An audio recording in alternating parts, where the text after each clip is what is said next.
Yo, what's up? Salab jàmm ku mbedd niggas baa ngi nuyoo léemaa ku mooy ci wol waa dëgg ko fay man show boy ji leader akay Messi akay Taka akay mu ne fu ne ya sama gars yi ngeen ko gisee noonu la demee tey Ngaaka Blindé lan dalal si Galsen Sama Game votre émission Galsen Sama Game Mr Ngaaka King Baaga na ko waaw ñu ngi siyaare ñu ngi lay siyaare bu baax a baax di siyaare suñu mbokk internet yi suivre peut-être la interview bi yëpp fu waaye nekk Ngaaka Blindé ñu ngi lay siyaare di leen màggal bu baax a baax. Grand Théâtre bokk na ci salle yu gën a rëy bu fekkul nekkul salle bu gën a rëy ci Sénégal bokk na ci salle yi gën a rëy ci Sénégal nit buy évoluer tey ci musique peut-être ñaan nga yàlla am fa bis et c'est pas la première fois ñun ñu fay tëgg comme on dit xam nañ ko moom tamit xam nañu nekkul événement bu tuuti nekkul aussi benn salle bu ndaw mais gëm nañ ni am nañ peut-être public boo xamante ni mën na ñëw feesal Grand Théâtre ñu gëm ne ñun tamit état artiste am nañ contenu boo xamante ni buñ ko tegee biir Grand Théâtre képp koo xam ne ñëw nga fekk ci événement bi wala fekk ci nga show bi di nga kontaan ci ñun liñ lay proposer et comme on dit c'est pas donné à tout le monde bu fekkee ñi ngi am chaque année possibilité di fa tëgg di gis ni tamit public bi ñu ngi koy bëgg dañuy continuer di ko def dañuy continuer di ko def di ko defaat ba keroog ñi xam ne mënatuñ ñu ne bàyyi nañ waaw. am na solo le 13 nga ko jàpp ñu gis sa naataangoo yi nga bokkal ci game bi ñu nga bokkal génération ñii ñëpp ñu si bëri jàpp le 28 yow nga jàpp le 13 for naa ci beewu bëy gars yi ne Ngaaka dafa daw combat le 28 bi lu tax jëlut moom it le 28 comme ni ko gars yi jëlee. daaw non en fait je pense que bi ñuy jël Grand Théâtre 13 décembre un mois après arène nationale la dañu pare arène nationale ñu ne dañuy dem Grand Théâtre parce que bëri woon nañu bëggoon ñëw arène nationale doon xalaat peut-être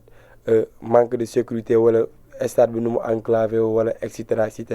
te ku xam Ngaaka Blindé xam ne am naa chance am ay public peut-être je dirais pas sax responsable mais ay public gu mag ay public gu maire ay public gu pas yoo xamante ni peut-être bëgg nañ assister ci événement Ngaaka Blindé peut-être arène nationale nekkul le lieu adéquat pour que ñoom ñu ñëw ñu ne dañuy dem Grand Théâtre pour en fait ñi nga xam ne dañuy raté arène nationale ñu am benn chance pour rattraper aussi événement bi donc bu ñuy jël Grand Théâtre le 13 décembre je pense que c'était juste 3 semaines xaw ma un mois après Grand Théâtre et date bi tamit la date n'est pas venue genre je peux dire que par hasard parce que le 13 décembre 2018 noonu la non le 13 décembre 2018 lañ ma libéré tey le 13 décembre 2019 ñu ne dañuy feete libération boobu nga xamante ni sénégalais yëpp ko doon ñaan sénégalais yëpp ko doon xeex et bis boobu ba mu amee yaakaar naa ne sénégalais yëpp ci kontaan ñu ne nag du ñu jóg tant que ñu ngi koy mën di màggal bis boobu comme on dit ndax li tax sénégalais yi doon ñaan wala li tax sénégalais yi doon jooy peut-être mooy Ngaaka Blindé bi fi doon nekk di leen bëggal wala Ngaaka bu génnee di continuer di leen bëggal bis boobu nag ñu génn muy le 13 décembre 2018 nekkoon mbégte ci ñoom 13 décembre 2019 day continuer di nekk mbégte ci ñoom 2020 ba 2021 ba 2050 dañuy continuer garder date boobu parce que ça sera une date boo xam ne duñ ko mës a fàtte. am na solo ñu gis morom yi ba tey seen génération ñi ngi génnee album ku ci mel ni One Lyrical Dip dund gis Ngaaka ba mu génnee album Teg Jéego ba léegi génne waatagul album donte amoon na ay jafe-jafe ci diggante bi mais bi nga génnee gars yi dañ fooga ni boo génnee album nga leen di tegal nga génn dina jam ay single. waaw je pense sax Jéego du album Jéego pré-album la Ngaaka sama carrière ba léegi musuma def album et du je veux dire que du ndam kuy ndamoo ñaaka def album même su fekkee defuma album je pense que amul fu artiste bu Sénégal bu génne album wala bu toll ci benn niveau bi te Ngaaka Blindé toll fa amul benn salle boo xamante ni artiste mi ngi koy feesal que ça soit rap wala mbalax maa ngi ciy sant yàlla bu baax te Ngaaka Blindé feesalu ko amul et je veux dire que jusque du challenge bi du def album génne ko tey su ma bëggoon suba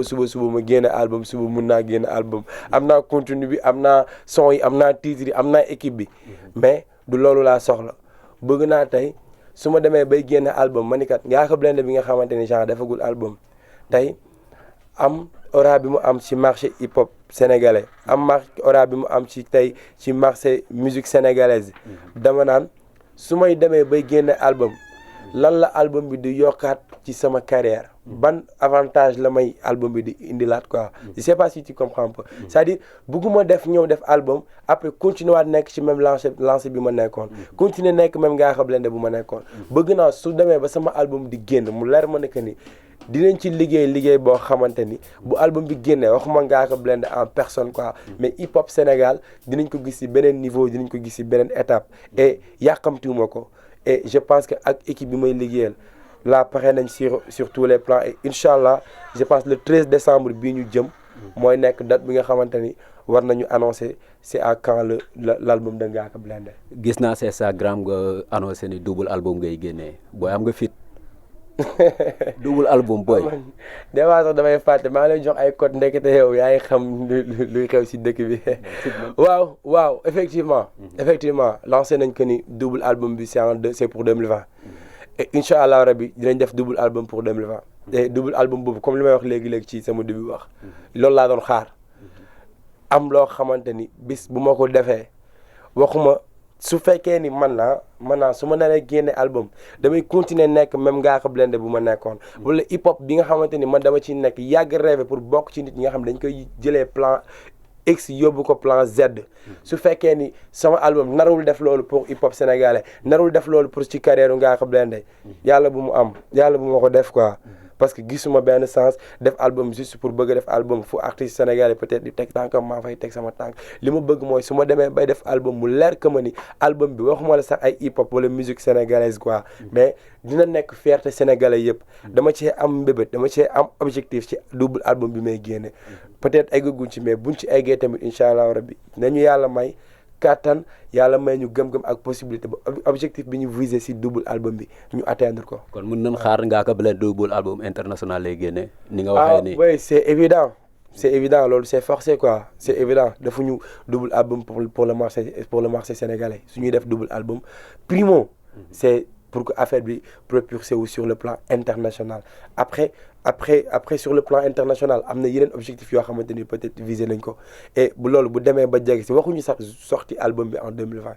mais après 13 décembre nit ñi dinañ gis ban liggéey la Ngaaka Blindé di liggéey dinañ ko wan nit ñi en temps et en heure ci évolution bi nga xamante ni liggéeyu album boobu mi ngi koy évoluer incha allah Sénégal yëpp dinañ ko gis ba keroog album bi di génn. am na solo mais damay dellu ci ginnaaw doole ji bëri day wàññi xel Ngaaka Blindé doole ji bëri day wàññi xel wax boobu man damay toog di ko xalaat jaaxal na ma trop loolu mooy lan la ba pare clip bi mooy li ma la waxoon rek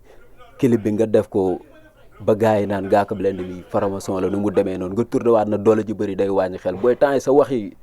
Ngaaka nu mu demee noonu. waaw bon c'est-à-dire la musique hip-hop c'est une musique qui parle de tout et de rien quoi et puis ñun am nañ possibilité wax ci lépp c'est-à-dire hip-hop mun na sol casquette Iliman Diack mun na sol casquette genre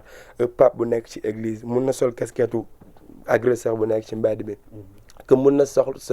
casquette étudiant bu nekk université hip hop mun na sol casquette nit ku gëm yàlla que hip hop mun na sol casquette nit bu gëmul yàlla hip hop comme on dit en anglais benn overcrossing music la am nañ possibilité genre jël ci facette yëpp yi nga xamante ni am na ko ñu tey ñu def ko ci hip hop et n'oublie pas que nekkuñu ci benn laa ki mun waxee nekkuñu ci benn compétition de génération mais dañoo nekk ci benn continuité c'est-à-dire li may wax li PBS xeex li daara ji xeex li Fou Malade xeex 5e underground xeex ko tey ñun même chemin boobu la ñuy nekk di continuer et sooy xool yi ñu doon wax ci ay jamono di Rapadio doon wax ci ay musique-am li 5e underground doon wax li Awari doon wax ba tey dara changé wul peut-être façon yi moo changé ak génération bu bees bi genre façon de musique bi façon de rap bi kese mooy changé mais même cause yi la ñuy nekk di défendre doole ju bëri day wàññi xel jarul ñu si cherché de midi à 14h dama koy wax sax di ko mbal ak yéen mbëri dina genre boo xoolee mbëri ñi si gën a bëri doole ñoo si gën a ñàkk xel da ngay dox nga gis sama mbëri koñ yi des fois da ngay dayante ak ñoom sax ñu jël la ci suuf xam nga yanu la dóor la xam nga des fois sax ñu gaañ la te juste defuñu ko pour dara quoi. gis nañ temps yi Dip génnee benn album Ngaaka Blindé ñu si bëri naan Dip da ci sànni pic Ngaaka jàppal bàyyil ba Ngaaka def benn teaser sànni ko ci YouTube bi di waajal moom it benn clip gars yi jàpp ne Ngaaka albumu Dip bee tax mu def clip bi. ci pop la bokk. tey dugal nga benn vidéo mu am ay pic.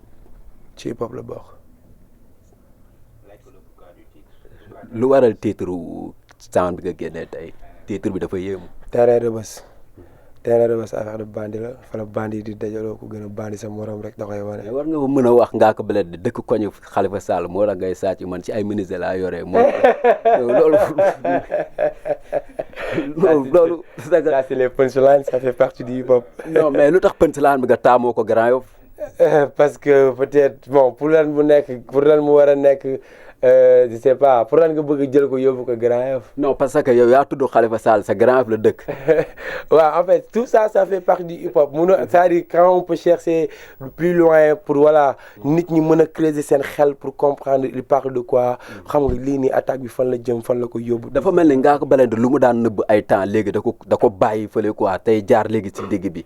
wax naa ko depuis ma sortie waxoon naa leen ko nekkatuma ci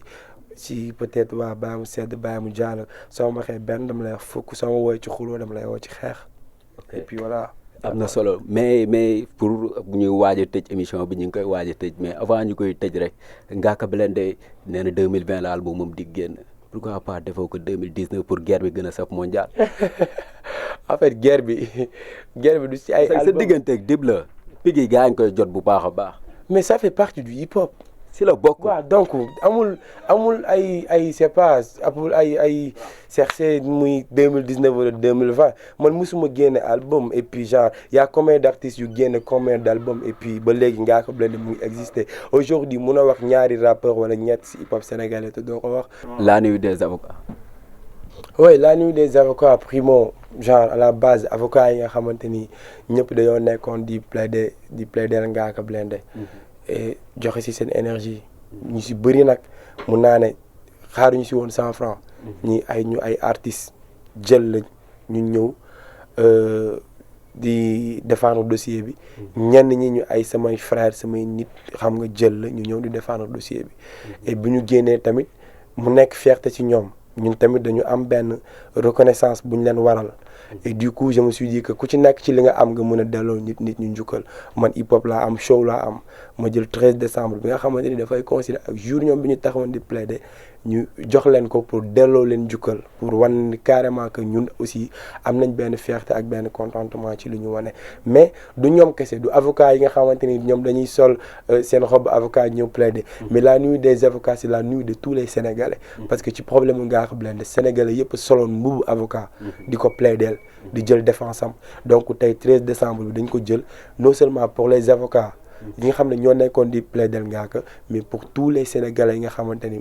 am na koo xam ne benn bis sax jël na kurusam wala taal na la loxo yàlla ñaan ko ne ko Ngaaka Blindé yàlla na génn fu mu nekk. am na solo liñ la laaj li nga bëggoon ñu laaj la ko sa laaju ñu la ko émission bi mat na.